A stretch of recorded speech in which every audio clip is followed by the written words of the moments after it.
Greetings, imagination connoisseurs. Welcome to this, the John Campea Show, the greatest entertainment news show on the interwebs without John Campea, who's traveling the highways and byways of the land to go to his first movie meetup in Ohio, and then on to New York, and then on to Boston, and finally Toronto.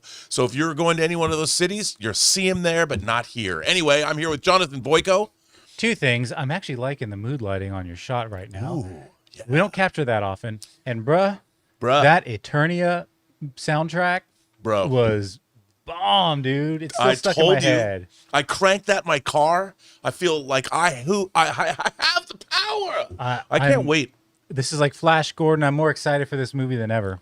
Yes. Well, you know, we talk about movies and movie news and all your favorite things right here on the channel.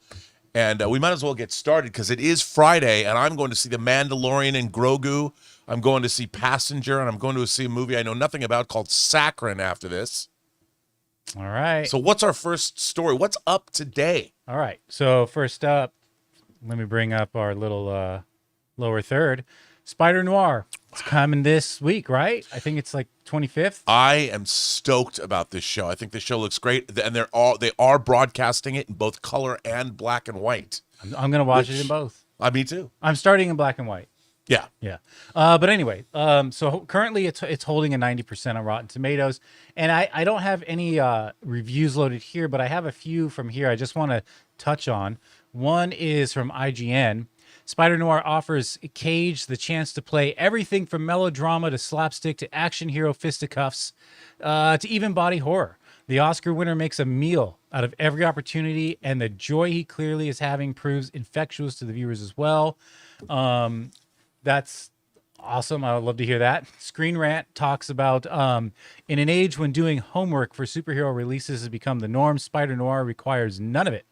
If you know the broad strokes of what it means to be Spider-Man, then you're perfectly ready to embark on this noir crime thriller mixed with a classic superhero feel, even for those who have no knowledge of the character or Spider-Man noir version of him from the comics. The 8-episode series gets viewers up to speed quickly through montages, flashbacks, and more to explain where Cage's Ben Reilly stands in this world.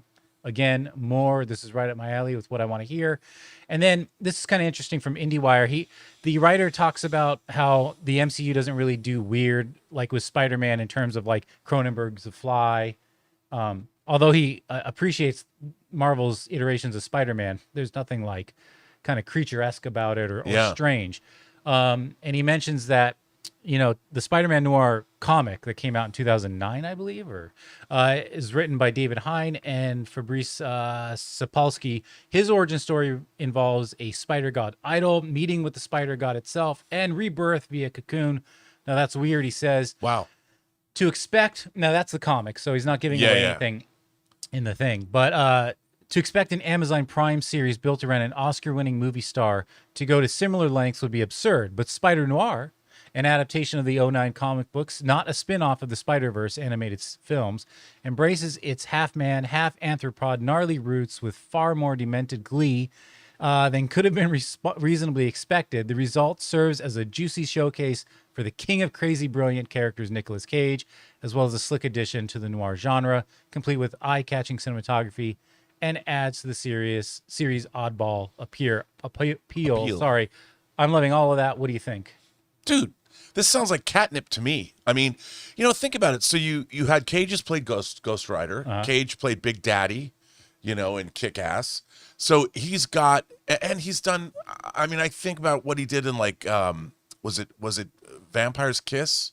Was that the movie he was in? Gosh. Well, he was in Renfield. But I mean, he's been in so many things. And this sounds like a TV series that's made for him. And of course he did the voice. So, I mean, I can't wait to see the show.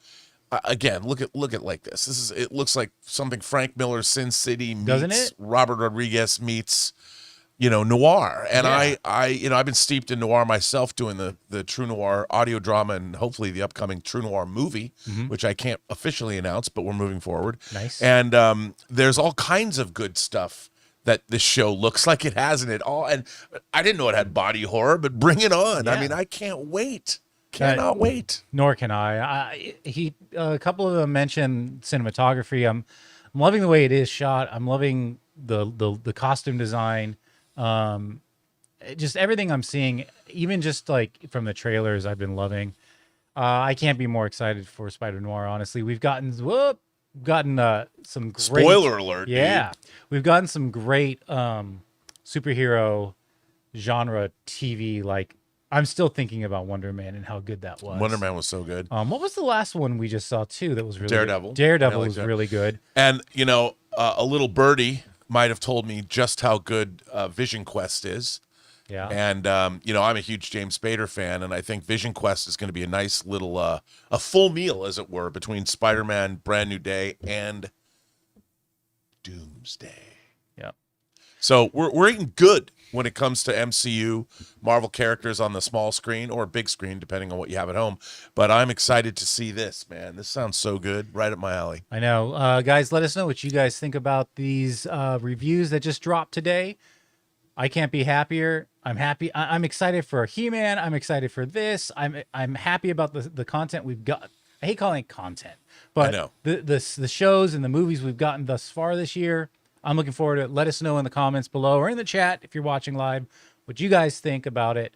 We're going to move on to a little more superhero-ish TV. Woo. Something dropped today. Vought Rising trailer arrives on the heels of the finale of season 5, the final finale of the Boys. What did you think about this trailer? Oh, dude, I thought it looked great. I was surprised at how extensive the trailer was. Yeah. I love the glimpses of the characters, but look, I'm a huge DC guy, but as a DC fan, I loved it when the Justice League teamed up with the Justice Society. Sure. And it was such a weird, you're talking, they were decades apart, but I love the look of the Justice Society uniforms. Mm-hmm. And I think that or costumes. I love what they've done with these costumes. Mm-hmm. Alan Moore did the same thing in Watchmen, and you saw the evolution of these characters through time. And I love this period, going back to the 50s, coming out of World War II or whatever, however they're going to do it. I just can't wait for this show. I'm so excited. And this trailer left me nothing but more excitement. This might actually be a little more exciting for me, only because I do appreciate when shows or movies are more period driven. Yeah. Just the effort it takes to recreate a different era like this. Yeah. And then it's wrapped up in the Boys lore. They did not hold back on the gore and the violence. This is the exact same tone you're going to get in the Boys. It's not like, oh, well, is this the 50s, so it's going to be a little tamped down or something? Like, no, I don't know what's going on here, but it seems a little scary because there's women and children hiding too. Yeah. So these guys, again, are going to be like not quite the good guys that we're used to. And I hope they send up the American middle class, and that it skewers American society as much as the Boys had. And I love how like this scene where he's busting out of here, but just look at the set design, man. I know. It's like they're treating these heroes like Frankenstein's monster. It's great. Well, because they probably would be. Yeah. If Gen V is new. Mm-hmm. So yeah, so we're seeing the basically. Do you know what we're seeing? Like the onset of like this experimentation. Right? Yeah. I think that's what it is. So yeah, and how it all kind of goes together. I'm looking forward to it. Again, I keep forgetting that I don't. It's not MCU, but the Boys. I thought the Boys' final season was tremendous. So bring on more superheroes. Well, stuff. we have a little time before this drops, but I think we're both looking forward to that. Yeah. Again, we're kind of racing through these, but what are you going to do? It's an intro, our first look. I'm sure we'll get another trailer. I'm guessing to Vought. Oh yeah, I don't know when this debuts either. Yeah, I don't know. when So we probably have a little up, time for some more look into it. But what do you guys think about this? Are you guys excited for Vought Rising? Did you like The Boys? Or is this a jumping on point? Maybe you didn't get to watch The Boys. What might be cool, and I might try doing this, is whether you've seen The Boys or not, when this airs, start like season 1 of The Boys and start going through that. Oh yeah. And interstitch each week as Vought Rising. So you kind of get a little callback. That's interesting. That's a good idea. It's like real life editing. I might try that. But anyway, are you guys going to watch it? Maybe not. Maybe so. Let us know in the comments in the chat. We're going to move on. All right. Next up, we're going to talk a little Michael 2 here. So Lionsgate film chief talks Michael 2. I found these comments to be a little interesting. I'm going to go start with Deadline's article here. As Michael 2 comes together, Lionsgate film chief is confident studio can pull off another big and satisfying movie for a global audience. If I was the film chief, I'd probably say the same thing. Right. I'm going to zoom in a little bit here, zoom and enhance, and then scroll this over so y'all can see a little better. Okay. Lionsgate Studio Motion Picture Chair Adam Fogelson said the company is really excited about the progress we're making, so that's good news. On all the conversations we've been having with all the appropriate parties continue to go exceptionally well, and I would say that there's a ton of incredibly entertaining Michael Jackson story, and much of the biggest and most popular parts of his music catalog were not touched upon in this first film. First off, I just kind of, when I first read this, we'll read more into this, but when I first read this, some alarm bells went off. It's like, okay, is this going to be like just another, like, basically giant music video?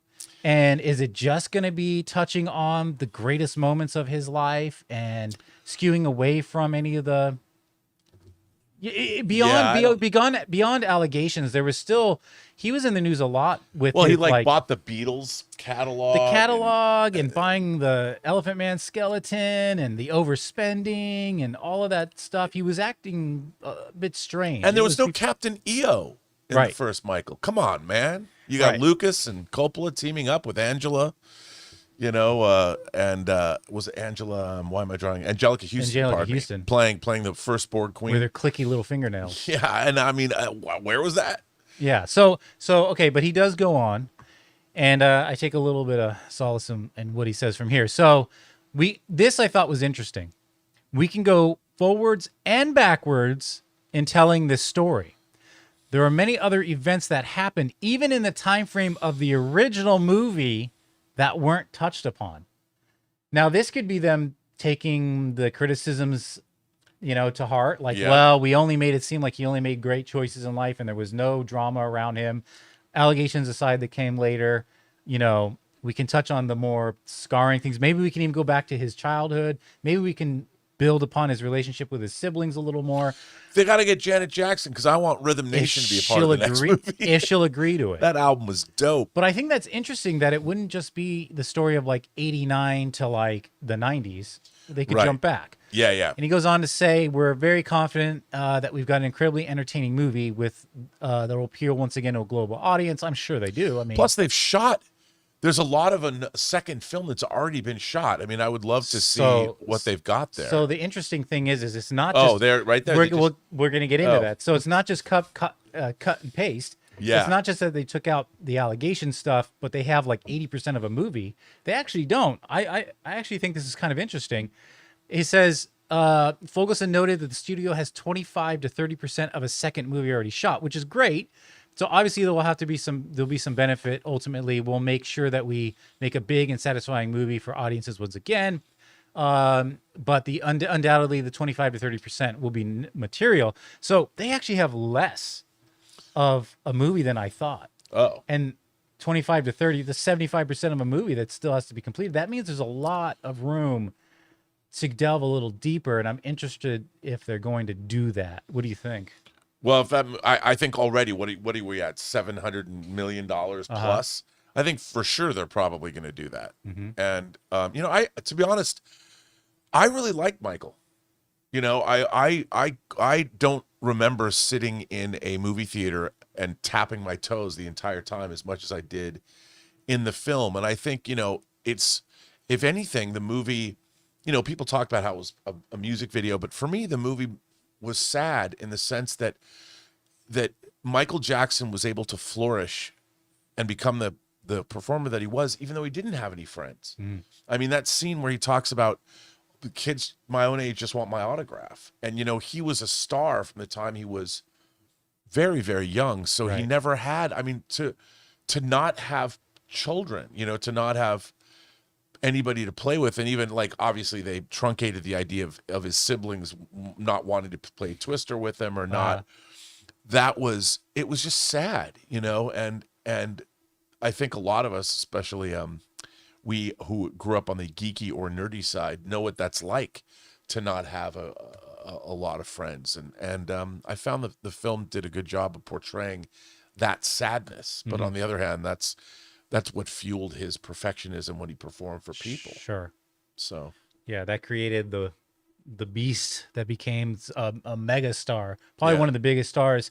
You know, it's like Elvis Presley and Michael Jackson and Mickey Mouse. I mean, 100%. as far as global, like if you say the name, someone in the world knows it. So, I mean, I think this gives a lot of hope to me in terms of what they can do going forward, especially his comments about going backward and forward in time with the second one. Sure. Maybe the movie could be a little more dynamic. Me personally, I think the best music was already covered through Bad, and after that, for me personally, subjective. So obviously, other people are going to feel it differently, but if you don't want to see someone play Paul McCartney and they do say. Okay, can I just say I re-listened to that on a nice sound system, and that beat hits, dude. It's like doom doom doom. Oh, doom, I know. Because I had only just listened to the radio, and one day I just like put on Spotify, but on like a nice system. That beat hits, dude. I'll tell you, those albums are so well produced. They sound just tasty. Yeah. So I mean, again, this could be more of the same, or there could be some potential. Time will tell. Anyway, drop your guys' thoughts in the comments again. Let us know what you're thinking about Michael 2. Have you seen the first Michael? Are you going to see the second one? Love to hear what you think. All right. Moving on from that, we are going to take a little break from stories. We're going to play another little game. But today, Rob, we're going to be playing Overreaction. Oh, my God. Sometimes I feel like you're always playing games with me, Jonathan. I'm always playing games. Something's going on. All right. Shenanigans. First up, earlier today, we asked, again, our channel members for some overreaction statements. Whether they may not be overreactions. They make a statement. We decide if they're overreactions or not. You guys can play along in the chat, of course, and in the comments afterward. Here we go, Rob. We're going to start here with real-life entertainment. The first half of 2026 was some of the best period of television in the past 10 years. I don't think that's necessarily an overreaction. There's been a lot of good stuff on TV. I mean, do I think that we had genre defining or water cooler shows like The Sopranos or Game of Thrones or The Wire, no, but the overall quality of things has been pretty high. So I don't think that's an overreaction. I mean, as I go back to it, I think about, even the quality of something like The Boys, the quality of Daredevil, just those shows, the bar is high. The level of programming has been really tremendous from a production standpoint, even. I mean, we have For All Mankind is wrapping up next week. Star City is starting, but there's been tons of great stuff that isn't genre related. So I don't think that's an overreaction. Do you have any favorites of shows that we've been watching or covering in 2026? I mentioned it a little bit ago. Wonder Man is still like, it is my favorite Disney Plus series. I'm not saying it's like my favorite. And that was what, January? I think that dropped in January. So Wonder Man just kind of blew me away because I was expecting that to just be another kind of throwaway Disney Plus show, and it really became one of my favorites. I would say this is not an overreaction for the fact that he says some of the best period television in the past 10 years, not the best. So that qualifies it as putting it in the ranks, and I think it really does. So no, that is not an overreaction. Not an overreaction. All right, moving on. We're going to hear from Sebastian Gomez. Starfighter is as important to Disney next year as The Force Awakens back in 2015. I don't necessarily think that's true because when Force Awakens came out, it was untried. Disney bought Lucasfilm for $4 billion plus in stock or whatever George made from it. And we hadn't seen a Star Wars movie in theaters for 10 years. And they didn't know, would it translate? You're dealing with all these new characters. Would they be embraced by the movie-going public? And it was a huge smashing success. So I think overall, could Star Wars endure, and would that $4 billion pay off? Well, that movie made $2 billion. I think the the landscape has changed a great deal. And I think that Star Wars has been run into the ground by Disney. And there's just not a lot of enthusiasm like there was. And I think what Disney really needs to do is concentrate on bringing the brand back at all. I mean, I don't think Starfighter is very much as important in terms of one thing. They need to do an overall. The patient needs to have an overall rejuvenation, not just its heart, but the entire body of Star Wars needs to be re-energized. And I don't think the problem with Starfighter, by definition, people are going to have the same, well, it's not like Andor 2. Where's the Jedi? Where are the lightsabers? We don't know. We don't really know what's. Yeah, I mean, I don't know. Like, people need to ask themselves, what is Star Wars? Mm-hmm. I mean, I think that's not a bad thing to do. I'd love to see some kind of Disney put on some kind of an interactive show where they decide they open it up to the public and they have a group of storytellers sit down and decide, well, what is it? What is Star Wars? Well, what does it mean? Where does it go? How is it relevant in this day and age? Mm-hmm. Because I don't think they know. I don't think they understand how to move forward because, okay, let's just make it about Darth Vader and Ben Kenobi and let's put little Princess Leia in it now. Let's not do that. Yeah, but I think that other people, if you look back and say when Dark Horse Comics got the Star Wars license, the Alien license, the Predator license, if you go back and you look at the Star Wars comics, a lot of those comics had new characters and they were great. They did such a really interesting job of expanding and extrapolating upon the Star Wars universe. And the best of those comics felt like Star Wars. But now with the corporate mandate, they didn't read comics. They don't know what those storylines are. And one of the first things they did was they got rid of all of those storylines and said, nah, those don't matter. We're gonna relegate them to the scrap heap of history and make them legends. Mm-hmm. When they should have gone through and now what have they done let's go back. Oh yeah, you know what? We're gonna get Grand Admiral Thrawn from Timothy Zahn's books, but not that version of Grand Admiral Thrawn. We'll use another version of Grand Admiral Thrawn and we'll change it. And so now they've kind of been doing that and interweaving all this legend stuff back in, but not really and not as well. But in terms of Starfighter being important, don't get me wrong, it's very important to Disney. And hopefully it'll bring some luster back to Star Wars because The Mandalorian and Grogu is a TV show put on the big screen. It seems overall, I haven't seen it yet, but it seems like a cheap effort. Yeah. It was not an effort to do something really, really creative. We got this 4th season. We got these scripts. Let's put them together and we'll take 3 or 4 episodes and turn it into a movie. We'll save that for the next topic when we get to it. But I also will say that while it is important, I think that's very important for Star Wars, for Lucasfilm, like Doomsday is important for Marvel. Because they both have gone through a series of missteps. Now, unlike Marvel, that is now on, I think it's on a rising, level of trust with the fans and everything. Star Wars is kind of at a low still.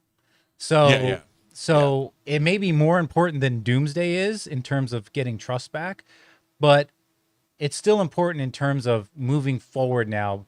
We've gone beyond all these phases for both Lucasfilm and Marvel. This is stepping forward. Force Awakens there hadn't been Star Wars for so long since the prequels. This was the beginning of the Disney era. This was the first thing out the door. And I think it's a different level of importance. So I think that is an overreaction. All right, moving on. King Daddy Goat. Backrooms will actually have a $50 million opening weekend. Let me give you a little... So I believe it's tracking for, on the low end, 20 to 30, but there are outlets that are saying 30 to 50. I don't necessarily think that is it likely that that's going to happen? No, but I don't think it's an overreaction because, I went and saw Iron Lung. I went the Friday to open and Markiplier, he has collectively like 70 million subscribers via social media. He made this movie himself with his own money, and it it didn't have a $50 million opening weekend, but it's made 50 million worldwide now. But the Backrooms film, these videos and the whole creepypasta, call it a movement, I guess, has been around for a long time, and it's people love it. So it would not surprise me if the movie is good to see this movie gross $50 million. Yeah. And, they're talking about Obsession might break $100 million. So it's interesting. On a less than $1 million spend? I'm going to bring this up right here because this was tagged at the end of the next article we'll go into, but we can go into it right now. It says this weekend's other new releases, Paramount's horror movie Passenger brought in 1.1 million, which I don't think that's going to do that well because horror has a big weekend thanks to Focus Features indie film Obsession. Okay, $17 million opening, but it's doing really well. And it might outgross that this weekend because it's Memorial Day weekend. It says it was the top film at the box office each day this week and brought its domestic total up to 30 million. Obsession has already passed the entire runs of Heretic, Midsommar, Together, and it's on track to beat Barbarian, which is 41 million, and Hereditary at 44 million. And that's why I think Passenger is going to get smashed, because if you're going to go see a horror film this weekend, it's going to be Obsession most likely, not Passenger. Unless you've already seen Obsession. Right. And I think the horror fans will go, like I'm going just because I love horror. Sure. And I saw Obsession, But for casuals, they're going to be like, oh, this is kind of like whatever, but we have these two things. Well, Obsession, I'm hearing great things about. They're going to go see that. Obsession will spill out to the general population. Yeah. The Gen Pop's been hearing about it from other people. The horror fans have already been. Right. And they might go back again. And I think that the thing about Obsession is it's not just a horror movie. It's a whole commentary on Gen X relationships or pardon me, not Gen X, Gen Z relationships. Gen Z, has nothing to do with Gen X relationships. But although some back in the day. But yeah, I think that Backrooms could very well, it would not surprise me. It would not surprise me. In terms of, is it an overreaction? Okay, so you say it's not an overreaction. No. I think in the world of, is it possible? Yes. Is it plausible? Probably not. I feel like the statement itself is an overreaction if you're just looking at the numbers. Yes, it could hit 50 million. It could hit 50 plus. More than likely, it's going to be like 30 to 35. So I'm going to say that it is an overreaction. All right. Moving on. We go to number 4 here. That Funko Dad. The reactions to The Mandalorian and Grogu prove they already need to make a change at the top of Lucasfilm. I think that's an overreaction only because, they needed something safe. And what I don't understand is why the movie costs $160 million. I mean, Mandalorian and Grogu is they had everything. They have all the assets and I mean, I understand they probably spent more time filming it, but like, here's what I don't understand. 20th Century Studios has, as one of their presidents, Steve Asbell, who I like to call the quiet king of franchises. Yeah. That guy has brought back Hellraiser, Predator, Alien, Planet of the Apes, Devil Wears Prada, and he makes movies for $100 million. He brought the price down by $30 million for Kingdom of the Planet of the Apes. Made it for $30 million less. He made Alien for $100 million. Predator Badlands. He's able to do these big franchise pictures that are, and Predator Badlands is burning up the post-theatrical market. It did huge numbers on like cable and all these things. Uh-huh.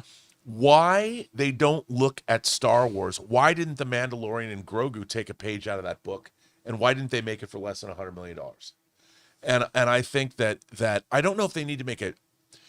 It's not so much a change at the top of Lucasfilm, but what they have to stop doing is thinking about Star Wars as individual projects. Mm. They have to start thinking about Star Wars as the universe that it is.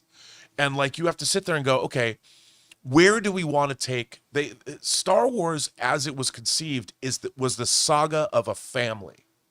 The Skywalker saga, there's 9 films that deals with that particular battle between good and evil. And you have to decide, okay, what is the Star Wars universe about? What is it about? And I don't think anyone knows. And what they do need to do is sit down and figure that out. And how are they going to move that universe forward, not as individual movies? Because Star Wars was never about individual movies. It wasn't conceived as being, it sort of became that way. But now Star Wars is a franchise. It's an IP. So you have to think about, how do you move the entirety of the IP forward? And that means you need to have a effing plan, man. And they don't. And look, nobody wanted a Mandalorian and Grogu movie. Who cares? As from what I understand, it's episodic in nature, you know, and the thing that really is problematic, and I was trying to convey this on the show over the past couple of weeks. Do you know what the Mandalorian and Grogu doesn't do? What's that? It does not change the Mandalorian or Grogu in any appreciable way. Yeah. They're the same characters that they were on the show, and they're the same characters when the Mandalorian and Grogu ends as when it began. And the whole point of a movie, when you watch a movie, you want to see character growth. You know, and some people say, well, Rob, was there character growth at the end of Indiana Raiders of the Lost Ark? And I would say yes, because when you see Indiana Jones on the steps in Washington, D.C., he's with Marion Ravenwood. Mm-hmm. He has grown, he's sacrificed, something happened. He went through a change, you know, and a profound change. Yeah. And I think when you make a movie about characters and they don't grow, Luke Skywalker grew over the original Star Wars trilogy. He went from disbelief to belief. That's exactly right. And if you're not going to make a movie where the characters change, and by the way, the story itself, it's like, okay, the Mandalorian, because he's a bounty hunter, he's working for somebody. It's not even personal. But it actually could have been a cool season 5. And again, we're going to get into it in a little bit. I know. But, you know, in terms of it being an overreaction, the question is, do they need to change leadership at the top? I don't think so, because we still haven't even seen Starfighter, and we don't really know what their future plans are. We have to let this play out. Yeah, I don't think it's the top that's the problem. It's somebody like you have Dave Filoni and Jon Favreau can make decisions, but what you need is some kind of a council. You need somebody, you need like the story group that the MCU used to have that they got rid of. But they're getting rid of all those people at Disney, so. All right, we have a couple more here. The next up is Matt Mann. Contrary to John's claims that Steven Spielberg is the GOAT, the truth is that Stanley Kubrick is, in fact, the once and future GOAT. Ooh, the once and future king, a little King Arthur homage there. What say you? Stanley Kubrick is my favorite director. Mm-hmm. But there is a reason why Stanley Kubrick went to Steven Spielberg to make AI. And I would say that I think Stanley Kubrick is he's an incredible director, and he worked in many different genres. And sometimes he had great popular success, and other times he didn't. And he was, I think, a more intellectual man than Steven Spielberg was. But if you're talking about a populist filmmaker, I don't think, like, I can like Stanley Kubrick and like his works more than Steven Spielberg. But Steven Spielberg is an incredible director. And if you look at his body of work and in terms of how it's accepted, Stanley Kubrick never had the commercial success that Spielberg had. Mm-hmm. And he dearly wanted that. That's why he was trying to developing AI. But if you look at Steven Spielberg, you know, and you look at movies, whether it's Jaws, whether it's Raiders, whether it's Close Encounters, whether it's E.T., and then even later in life when he was doing things like Nixon and Catch Me If You Can, Empire of the Sun, Color Purple. I mean, Steven Spielberg, he made a lot more movies than Kubrick did, and he had far more populist appeal. So I don't think, while Spielberg he's not my favorite director, Stanley Kubrick is, I think Stanley Kubrick is not the world's favorite director either. Steven Spielberg is. Yeah. So I think it's an overreaction, and I'm the Kubrick fan. As a matter of fact, that used to be my email handle, was Kubrick fan. Nice. Well, and then Ludovico. My production company is still called Ludovico. Yeah, there you go. Yep. Yeah, I think that's an overreaction too, because if you look at the broad, you know, scope of Spielberg's work, it's just Spielberg is known as the king of blocking, and you can look at the technical aspects of Kubrick, but his kind of cinematic language transfers to each film that he does. Yeah. And Yes. so there's a consistency there, and I love his movies, but you don't. I mean, Spielberg got out of his comfort zone over and over and over again and succeeded. So I'm gonna still go with Spielberg over Kubrick. Yeah. Although we're talking like master versus master here. So Yeah, but they're different. yeah. I mean, they're very different people. I don't think Stanley Kubrick or Spielberg would say that they were in competition with one another. There was They learned from each other. Yeah. Yeah. And took inspiration from each other. Okay, we did this one. We got a couple more here. Terrence Fisher's Superman. New Batman casting announcement will have greater backlash than Affleck and Pattinson. Batman, boy. I don't think that's an overreaction at all. I mean, if there's one thing that can be counted on, that the fan community will have backlash to anyone who is announced as Batman. There is nobody on Earth, as a matter of fact, that I think that everybody would give a general consensus to. I mean, can you think of one actor, if they announced them, that everybody would love as Batman? Who would be the one actor that they could announce that? Justin Long. No, I mean, look, I don't know. Jake Gyllenhaal, maybe. Yeah, I mean, okay. Yeah, if you were going for with an older Batman. Yeah, and people might not. Michael Cera. Marcus Weiss is Michael Cera. Yeah, Michael Cera, our new Batman boy. Okay, so you think that's not an overreaction? I don't think it's an overreaction. My heart wants to say look, guys, we all learned from Batfleck. We were proved wrong. Actually, I liked him immediately, but the masses, we all were proved wrong. Not me though, because I already liked Robert Pattinson's work in The Rover and other movies. But what is it? Twilight Boy. So we've learned our lessons.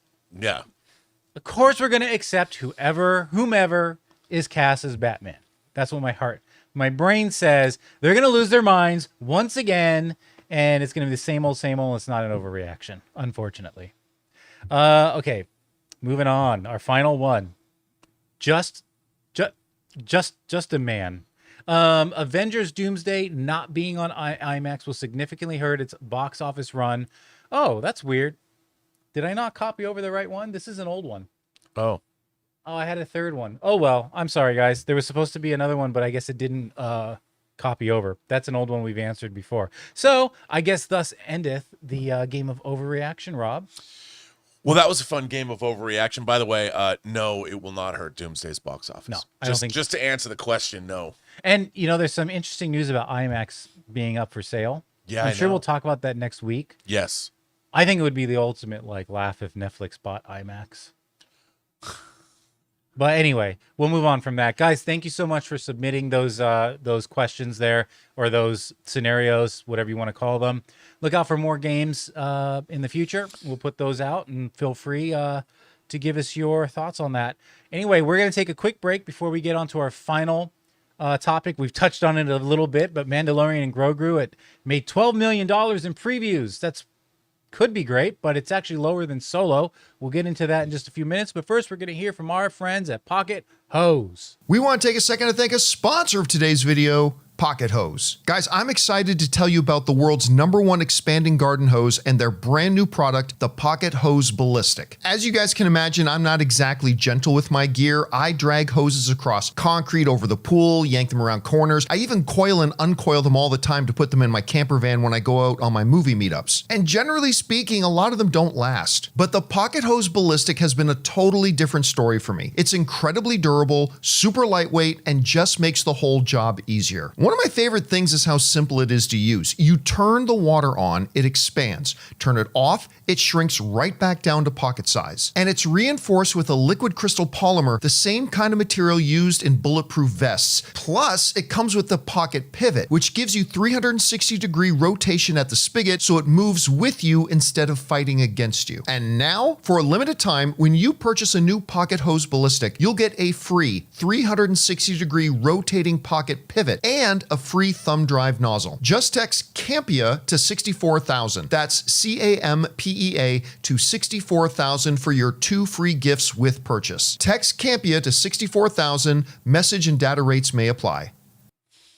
All right. Thank you to our sponsors at Pocket Hose. So now we're going to move on, Rob. We've talked about a lot, but we got one final topic, which we've touched on a bit. It's the previews. This is opening weekend for Mandalorian and Grogu. I know you're excited to see it. I know you're happy with everything they've done.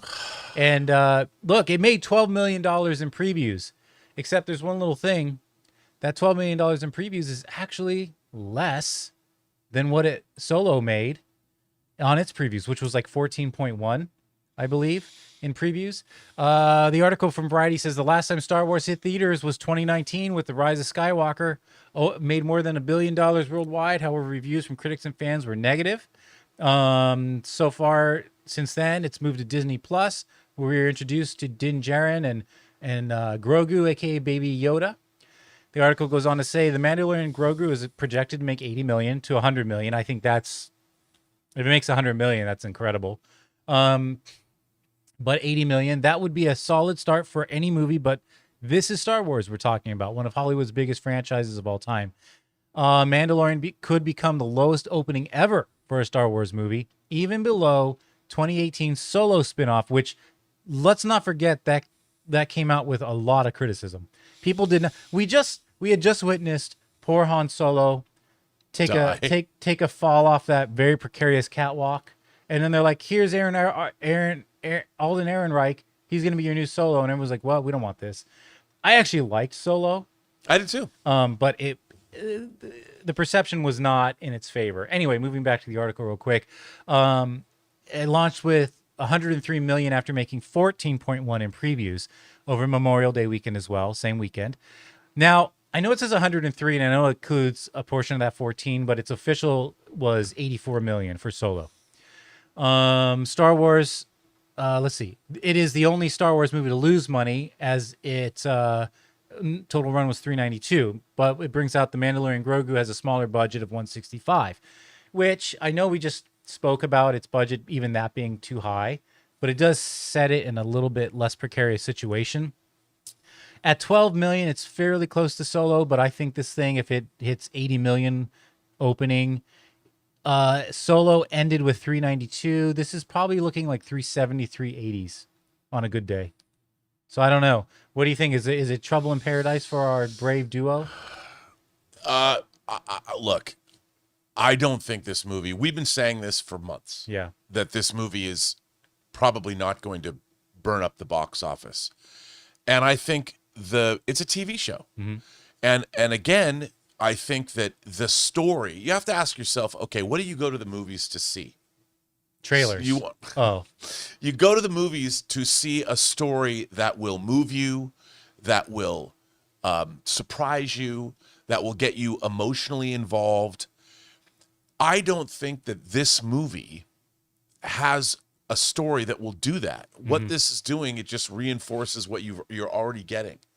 And I would say that the fatal flaw that this movie makes, and I haven't even seen it yet, is that it doesn't give Din Djarin a story that's worthy of him. We had a great arc at the end of season 2. Yeah. And I'm like, everything that I've seen about this movie, there's monsters and he fights people and whatever, but what's he doing? Mm-hmm. I mean, if you're going to make a movie about a character, you need to take that character on a journey or on an adventure that somehow fundamentally alters that person, because we as an audience want to see that journey.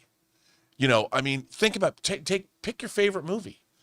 I mean, what is it about movies? Like, you think about Jaws. We were talking about Jaws, one of the great movies of all time. You have a man that is scared of the water, that has no choice but to face that fear, go out on a ramshackle boat with 2 other dudes and fight a monster. He has to face his fear in order to protect his family and the rest of his community. That is inherently interesting. What is inherently interesting about what we're going to see with the Mandalorian and Grogu? There's a baby Yoda. But there's no, when I'm going into the Mandalorian and Grogu, there's no question in my mind. I'm wondering what's going to happen to Din Djarin in this story. How is it, like, is he going to come out a changed Mandalorian? No, he's not going to do anything in this movie, I can already tell you, that is going to challenge his beliefs or who he is. We're just going to go watch him do stuff. And I don't like that. I don't like that Star Wars is putting me in a position where I have to watch a story that really nothing is going to happen in that's of any consequence. Right. I mean, when Empire Strikes Back came out, you knew that Luke Skywalker was going to face Darth Vader. You didn't know Darth Vader was his father, spoiler alert. You just knew that they were going to face off and that Luke was not ready to do it. And it left you with a cliffhanger of him realizing I was not ready for that. Yeah, and you went into that movie going, The Empire Strikes Back, our heroes are effed. That's what the movie tells you. This movie doesn't do that. The Mandalorian and Grogu, we're just going to like go hang out and do what we've done for 3 seasons on TV, and it's not going to be that interesting, and it's going to be stuff, and I don't mean to, be down on the movie. And everyone's like, Rob's a hater. I'm not a hater, but what I am is disappointed that corporate executives that are making millions of dollars a year decide that this is what we're going to do with Star Wars. This is what we're going to do with this incredible franchise that literally changed my life and changed the entertainment landscape. And all you're going to serve up in 7 years is the same kind of storytelling that we got on TV. This is the problem with America at large. It's encompassed in one movie, The Mandalorian and Grogu. And I'm going to see it in less than 2 hours. And they still got you. They still got you to get a ticket. I did, man. And I'm going to go and I'll get I want a Mandalorian helmet popcorn bucket if there is one. Yeah. But I'm not going to like it. At the end of the day, hey, maybe they'll surprise me. I'm going to go and I'm going to get a bucket head and I'm not going to like it. But I already know I'm not going to like it because I've read the reviews. I've watched, people like Stuckman and Jeremy Johns and, my reviewers that I watch. And I'm just like. Do you think this was a marketing, after the fact, some producers had said in articles, which never really got spread around, that, yeah, the season 4 got scrapped and we still wanted to give fans a look at what we could have done. And they could have marketed this as really just like how, Stranger Things came to theaters. The Boys came to theaters. Little different because it's still budgeted for actors that are going to get paid on the theatrical side, not streaming side. But they could have really leaned into that just to let audiences know this is a series of vignettes, and it is just an homage to the show and for the fans of the show, and what we make is what we make, and that's fine. Like, you wouldn't put that in the market because you want it to make a lot, but be honest with your audience that these are vignettes. This is the show that you couldn't get, and we wanted to bring it to theaters for you. And find a way, as opposed to pushing it like, oh, this is going to be a link between the Star Wars, like Return of the Jedi, and Episode 7. This is going to be showing, because at first I thought, this is it. This is going to show the formation of the First Order. That's what this is going to lean into. There's going to be some great sacrifice along the way, because the First Order is a bunch of pricks. But it turned out, oh, it's not really that. Some of it touches on it, but not all of it. You know what? Another thing I think about when as a kid, when I was seeing Star Wars movies, you know what was badass? In every Star Wars movie, you got some new vehicle or new planet. Okay, in Star Wars, we got X-Wings, TIE Fighters, and the Millennium Falcon. We'd never seen anything like this before in a movie. Mm-hmm. What do we get in the first 30 minutes of Empire Strikes Back? AT-ATs, AT-ATs, AT-STs, snow speeders. Yeah. I mean, bam, they open the movie. You got new tech. Tauntauns. We got Tauntauns. We got Bespin twin pod cloud cars. We got Bespin itself. We got Dagobah. We got TIE bombers, baby. TIE bombers. We got Han Solo. We got the Executor. We got Han Solo saying that I'll see you in hell. I mean, come on. And then in Jedi, we got the shuttle Tidarium. We got speeder bikes. Oh yeah. I mean, we got the whatever else, not as much stuff, but we still got new stuff. What do we get in Mandalorian and Grogu? They bring back the Razor Crest. What did we get in 7, 8, or 9? Just black colored painted TIE fighters. Why is it this? Basically TIE Advance. How is we just why is it that Mando didn't come up? Why didn't he get a brand new ship that we haven't seen before that's badass, that you want a toy of? Some kind of a merging of like his super fast speeder and his old like clunker. And even they gave him an N1, a Naboo starfighter. It's like, how do you not go to the basic DNA of Star Wars, which is give me a new ship? Well, then they wonder why their merchandise, like they didn't fly off the shelves. It's like, well, because we've been buying TIE fighters in stores since the 80s. There was a gap, then the 90s again, and there was a gap. And then they did another re-release, and it's like, now you just want us to buy the black painted Yeah, TIE and fighter? by the way, the black First Order TIE fighters were not as cool looking as the original TIE fighters from Star Wars. The color was better. And you're just getting and I got I was caught up in the hype. I went to Force Friday. I went to Toys R Us and waited in line. Of course, because we wanted to love it. Yeah, and I bought that black, First Order TIE fighter that had an fighter. extra gun. Right. But it's like in this movie, the Hutts are villains. Who cares? The Hutts can be strangled to death. They don't pose a threat. Give me some. I want to see a new. You know what the Rocky movies did? You got Clubber Lang. You got Ivan Drago. You didn't just got have a new you villain fight. every time. Give me something new, people. Show me something new. Instead, what do we get? More AT-ATs. Yeah. We get more. Well, I think Starfighter. That's why I want Starfighter X-Wings to move forward. And I do think why they need to make a jump in Star Wars is because there has to be a period of peace for the forces to even just balance out. So after the events of the First Order collapsing once and for all, you can't just have another empire show up 10 years later. I understand what, Starfighter's in the future, not that far in the future, but the next, I think, chapter series, I want this to be like 100, 200 years in the future where I agree. The forces of evil have a chance to like come up into power again and affect that system of government, whatever that system of government is. Like, there's a cycle to everything. It's not about rinse and repeat, but don't just have it like, and then 10 years later, the new empire rose up. The empire, give me some time. I mean, you can look at human history and take something. That's out what of I mean. human You have history, periods of peace after World War II, and then you started to get into a fracturing of that over decades. Like, and why does there only have to be two sides? Right. What if there were 4 governmental powers? What if the Siths broke into 2, and what if the Sith actually were doing something? Because we don't know. What do the Sith actually want? If the Sith control the universe, do they have to fix the plumbing and public education? They need to stop blowing up planets because they're losing planets in that galaxy. But there's also that alien, like, how they went further in with like the storytelling, I think, and more in the comics, and where it was from a different galaxy, but that alien race that wasn't Yuzon touched. Vong? Yeah, they weren't touched by the Force. Like, you could get into stuff like that. We could, but I just think that the Mandalorian and Grogu is a big missed opportunity where we could have had a new big bad villain, somebody we haven't seen before from a new Star Wars race that no one's ever touched on. How cool would that have been? Mm-hmm. Like, create some crime lord, not that's like in the vein of Darth Maul, but somebody that's really, that they themselves, a new character that is going to face off with Din Djarin that might win, that establishes a whole new something. But now everything in the movie's a rehash.